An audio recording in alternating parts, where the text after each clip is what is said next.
You're waiting for. Good morning, it's 7:09.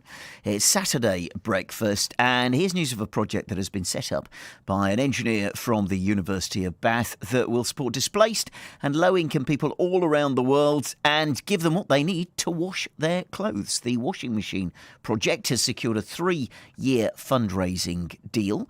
Nav Sawney has developed an off-grid manual crank device that is being used in all sorts of different places, including in a refugee camp in Iraq. And Nav is with us now. Good morning.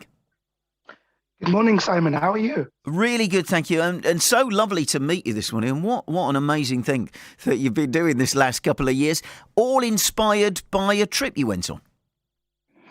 Correct, yeah. I was actually an engineer in the UK on sabbatical. I moved out to South India because I wanted my engineering to do more for people around the world. So I decided to make clean and efficient cook stoves in South India. And I was inspired by my next door neighbor's everyday struggles in a village that I was staying in. Her name was Divya, and we actually named the prototype after her, just because I wanted to help my friend Divya. And all of these years later, it's just phenomenal that we've come so far. And for Divya, washing clothes wasn't like us, just opening the door of a machine and chucking them in? Correct, yeah, Simon, we're really lucky. 95% of the UK have access to an electric washing machine, but actually 70% of the world don't. They get on their hands and knees. It's back-breaking work, causes back pain, joint pain, and skin irritation. It takes up to 20 hours to do. Here at the Washing Machine Project, we're making a manual washing machine that saves time, water, and effort for people like Divya. In my introduction to you, just after the news, I talked about the earliest washing machine that appeared in the 1760s. A simple box filled with clothes rotated by hand. It's that sort of technology we're talking about, isn't it?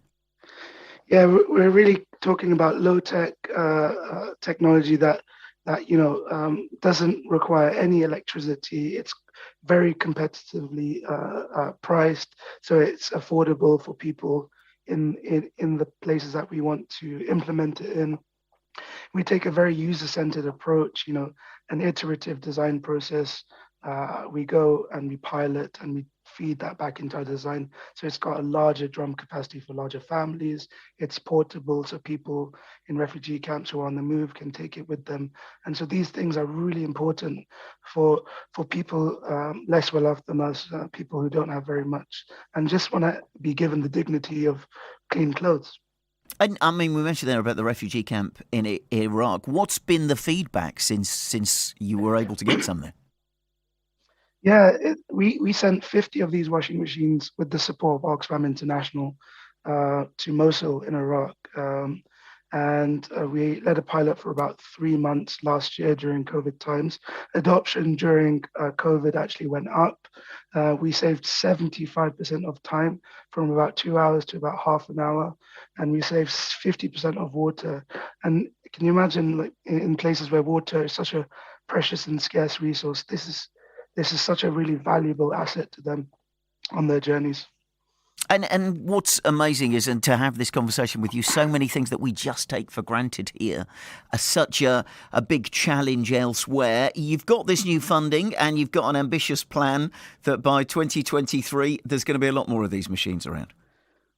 Yeah, correct. So we've just announced this week a fundraising partnership with Electric Components, who are an amazing organization who have committed a 3-year fundraising and 7,500 washing machines in 10 countries around the world, positively impacting 100,000 people, which is amazing. And,